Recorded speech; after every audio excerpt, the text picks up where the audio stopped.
আজকের ক্লাসটি হচ্ছে ফিনান্সিয়াল ম্যানেজমেন্ট। তো অ্যাকাউন্টিং ডিপার্টমেন্ট থার্ড ইয়ারের ফিনান্সিয়াল ম্যানেজমেন্ট বইয়ের লিজ ফিনান্সিং চ্যাপ্টার 6। তাহলে ফিনান্সিয়াল ম্যানেজমেন্ট বইয়ের লিজ ফিনান্সিং চ্যাপ্টার হচ্ছে 6। সেই চ্যাপ্টারের ক্লাস 1 প্রথম ক্লাসে পাঠের যে সূত্র সহ যে প্রয়োজনীয় বিষয়বস্তু রয়েছে সেগুলো সম্পর্কে আলোচনা করে দিব।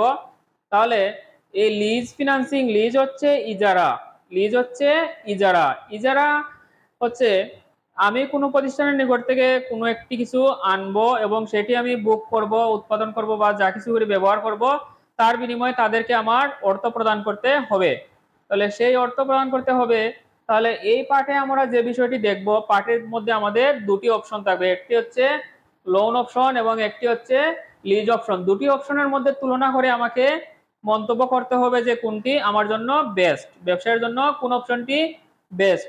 এখানে লোন অপশন এবং লিজ অপশন, লোন অপশনে আমি কোনো জায়গা থেকে ঋণ করব, সেটির অপশনের আমার পিবি নির্ণয় করতে হবে, প্রেজেন্ট ভ্যালু, এবং লিজ অপশনেরও আমার প্রেজেন্ট ভ্যালু নির্ণয় করতে হবে। তাহলে এই দুটি অপশনের মধ্যে আমরা লিজ অপশনের যা লিখে রাখছি দেখিয়ে দিই।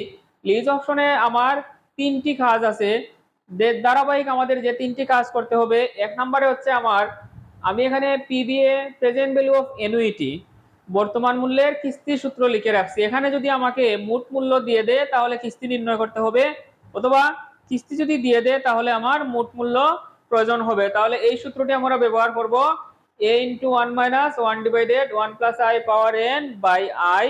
এখন এই জায়গায় যে বিষয়টি দেওয়া আছে, যদি প্রশ্নে শুরুতে উল্লেখ থাকে মাসের বা বছরের, যাই হোক, বিগিনিং শুরুতে উল্লেখ থাকে, তাহলে এই অংশটি গুণ হবে, না হলে সূত্র এইটুকু হবে, এই অংশ গুণ হবে না। যেমন যদি প্রশ্নে এন্ডিং বলা থাকে বা কিছু বলা না থাকে, সূত্র হবে এতটুকু।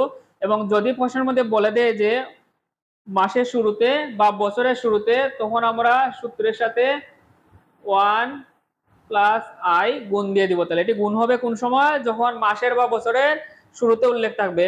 তারপর এখানে আরেকটি কথা আছে, যদি চক্রবৃদ্ধি, কম্পাউন্ডিং উল্লেখ থাকে, monthly, bi monthly, quarterly, semi annually, half yearly, এগুলো উল্লেখ থাকলে কম্পাউন্ডিং এর এম ব্যবহার করতে হবে সূত্রের মধ্যে। এম ব্যবহার করতে হলে আমরা সেটি ব্যবহার জানি যে এম এর মান্থলি হচ্ছে এম এর মান 12, বাই মান্থলি হচ্ছে 6, কোয়ার্টারলি হচ্ছে 4, অর্ধবার্ষিক হচ্ছে 2। তাহলে সেই এম এর মানের কাজ হচ্ছে এম, অঙ্কে এম আসবে। এম এর কাজ হচ্ছে আই এর সাথে ভাগ হবে, এন এর সাথে গুণ হবে। এই দুটি কাজ আমাকে এম দিয়ে করতে হবে। তাহলে সেটি কোন সময় হবে?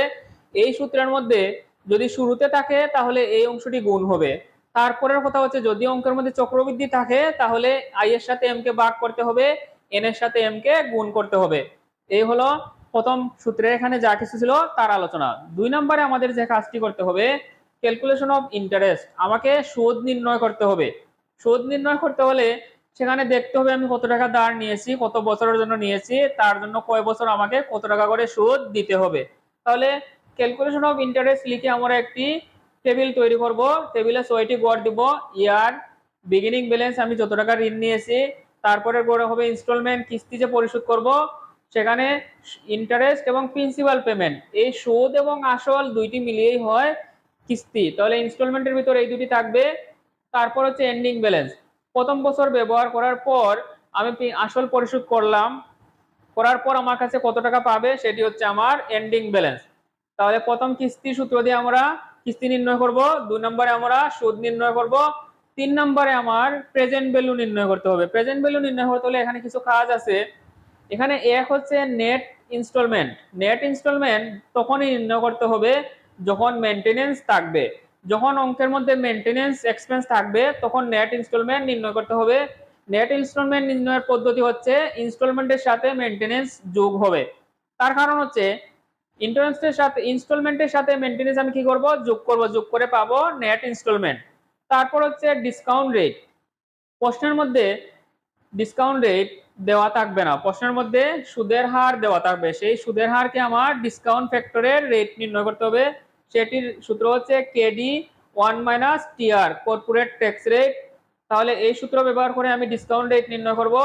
তারপরের কাজ হচ্ছে ডিপ্রিসিয়েশন। তাহলে প্রেজেন্ট ভ্যালু নির্ণয় করতে হলে আমার তিনটি কাজ হবে, নেট ইনস্টলমেন্ট, ডিসকাউন্ট রেট, তারপর হচ্ছে ডিপ্রিসিয়েশন। এই সূত্রটি আমাদের সবারই জানা আছে, cost minus SB সেলভেজ value useful life. যত টাকা কস্ট সেলভেজ ভ্যালু বিয়োগ দিয়ে ইউজফুল লাইফ দিয়ে ভাগ দিলে আমাদের এখানে অবচয় বের হবে। এখন এই তিনটি কাজ নির্ণয় করার পর হচ্ছে প্রেজেন্ট ভ্যালু। প্রেজেন্ট ভ্যালুর আমরা একটি টেবিল তৈরি করব। সেই টেবিলের কাজ প্রথমেই বলে রাখি, যদি মেইনটেনেন্স দেওয়া থাকে তাহলে গড় হবে 10টি, যদি মেইনটেনেন্স না দেওয়া থাকে তাহলে গড় হবে 9টি। কিভাবে? Year, instalment, interest, depreciation, maintenance, total expense. এটি হচ্ছে টোটাল এক্সপেন্স। আমার এখানে 1 2 3টি এক্সপেন্স, এই 3টি এক্সপেন্স যোগ করে আমি পাবো টোটাল এক্সপেন্স। তারপর হচ্ছে ট্যাক্স। এই টোটাল এক্সপেন্সের উপর যত পার্সেন্ট ট্যাক্স বলা থাকবে ট্যাক্স এখানে লিখবো। ট্যাক্স লেখার পর NCF, net cash flows. Net cash flows হবে ইনস্টলমেন্ট থেকে কত টাকা ট্যাক্স বাদ দিব সেটি বাদ দিয়ে আমি পাবো নেট ক্যাশ ফ্লোস। তাহলে নেট ক্যাশ ফ্লোস কিভাবে পাবো? ইনস্টলমেন্ট থেকে ট্যাক্স বাদ দিব, ট্যাক্স বাদ দেওয়ার পর আফটার ট্যাক্সের টাকাকে নেট ক্যাশ ফ্লোস বলে। সেই আফটার ট্যাক্সের টাকাকে আমার ডিসকাউন্ট ফ্যাক্টর দিয়ে গুণ দিয়ে প্রেজেন্ট ভ্যালু বর্তমান মূল্য বের করতে হবে। তাহলে আবারও বলে দেই, ইয়ার লিখবো, ইনস্টলমেন্ট লিখবো, 3টি বা 2টি যতটি এক্সপেন্স থাকবে এখানে লিখবো, এক্সপেন্স গুলো যোগ করব, যোগ করার পর সেই এক্সপেন্সের উপর ট্যাক্স ধরবো, ট্যাক্স ধরার পর ইনস্টলমেন্ট থেকে ট্যাক্স বাদ দিব, বাদ দিলে পাবো এনসিএফ। এনসিএফ এর বর্তমান মূল্য নির্ণয় করতে হবে। এনসিএফ এর বর্তমান মূল্য নির্ণয় করতে হলে 1 টাকার ডিসকাউন্ট ফ্যাক্টর দিয়ে গুণ দিতে হবে, সেটি হচ্ছে ডিএফ। সেই ডিএফ এর রেট আমরা এখান থেকে পাবো এবং তার নিয়ম আমরা এটি বের করার পদ্ধতি যে অঙ্ক করব অঙ্কের মধ্যে আমরা দেখিয়ে দিব যে 2 বছর 4 বছরের কিভাবে সেই ডিসকাউন্ট ফ্যাক্টরটি নির্ণয় করতে হয়। তাহলে এনসিএফ কে ডিসকাউন্ট ফ্যাক্টর দিয়ে গুণ দিলে পিবি হয়ে যাবে। এইভাবে আমার যত বছর থাকবে সেগুলো নির্ণয় করলে এই হচ্ছে লোন অপশনের 3টি কাজ। লোন অপশনে এই 3টি কাজের অঙ্ক করতে হবে, তারপর আমাদের পিবি পাওয়া যাবে। এখন হচ্ছে লিজ অপশন। লিজ অপশনে 1 নম্বরে পিবি অথবা এ না দেওয়া থাকলে এটি নির্ণয় করতে হবে। তারপর হচ্ছে নেট ইনস্টলমেন্ট। এখানে যদি মেইনটেনেন্স থাকে তাহলে সেটি বিয়োগ দিতে হবে, মেইনটেনেন্স থাকলে কি করতে হবে? সেটি বিয়োগ দিতে হবে, না থাকলে কোনো কাজ নেই। 2 নম্বরে প্রেজেন্ট ভ্যালু। এখানে আমি প্রেজেন্ট ভ্যালু সরাসরি নির্ণয় করতে পারবো, সেটি হচ্ছে 6টি গড় দিয়ে year, instalment, tax, NCF, discount factor এবং পিবি। কাজ হচ্ছে আমি ইয়ার লিখবো, ইনস্টলমেন্ট যত টাকা পাবো সেটি লিখবো, ইনস্টলমেন্ট থেকে এখানে ট্যাক্স বাদ দিব, ট্যাক্স লিখবো, ট্যাক্স লেখার পর এনসিএফ, এনসিএফ পাওয়ার পর আমার যে কাজটি হবে আমি এনসিএফ কে ডিসকাউন্ট ফ্যাক্টর দিয়ে গুণ দিয়ে দিব। এই হচ্ছে আমার এখানের কাজ। তাহলে আমি এখানে পিবি পেয়ে যাব। এই ছিল আজকের ক্লাসের আলোচনা লোন অপশন এবং লিজ অপশন নিয়ে। সবাই ক্লাসটি দেখে পরবর্তী ক্লাসের জন্য প্রস্তুত থেকো।